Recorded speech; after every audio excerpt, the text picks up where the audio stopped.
Seperti yang saya sebutkan tadi, Isra' Mi'raj adalah pelengkap kepada arahan semayang. Dalam kitab Hasyiatul Barmawi ada diceritakan Sayyidina Ali radhiyallahu anhu, dia ada menyebut li'anna umamas sabaqata lam yakun fi salatihim ruku'un.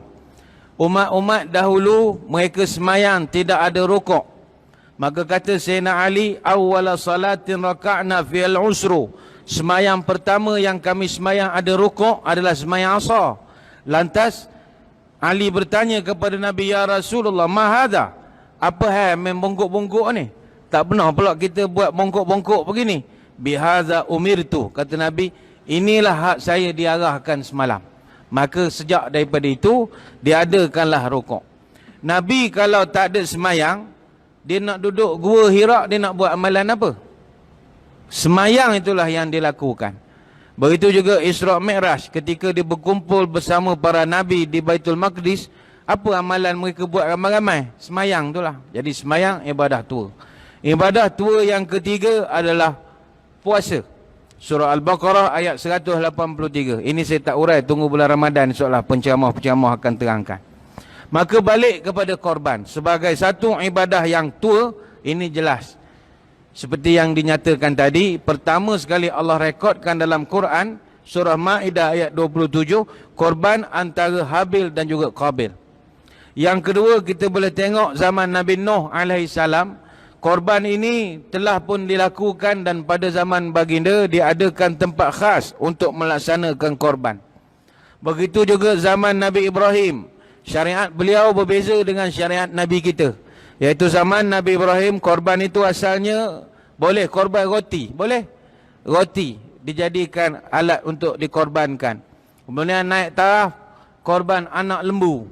Kemudian barulah kambing, bibi dan seterusnya. Syariat itu bertambah-tambah. Zaman Nabi Musa alaihissalam, cara korban agak pelik. Iaitu caranya adalah dia boleh bahagikan binatang tu pada dua bahagian. Satu untuk dimakan, satu untuk lepaskan dia hidup. Boleh. Jadi kalau tuan-tuan nak sembelih lembu, jangan sembelih lembu tu, kerat peha dia saja. Biarkan tinggal 3 kaki. Zaman itu, dan kita pun heran dia punya syariat, tapi syariat zaman itu. Habis kemudian dia berubah sampailah korban yang seperti kita kenal sekarang.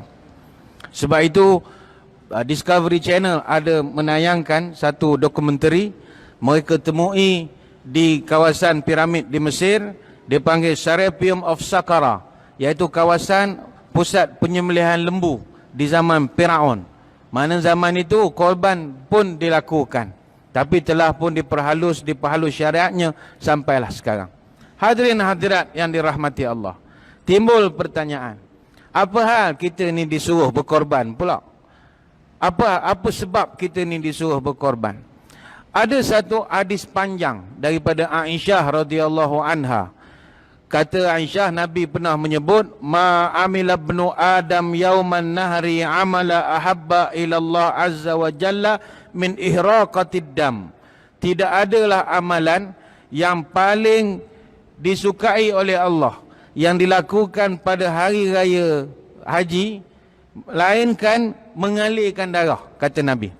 Yang dimaksudkan mengalirkan darah adalah melakukan korban. Wa innahu la ya'ti yaumal qiyamah bi quruniha wa azlafiha wa ash'ariha.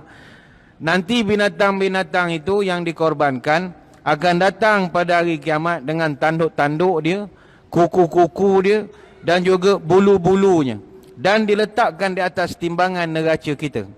Wa inna damma la yaqa'u min Allah azza wa jalla bimakanin qabla an yaqa'a 'alal ardi fatibu biha nafsan.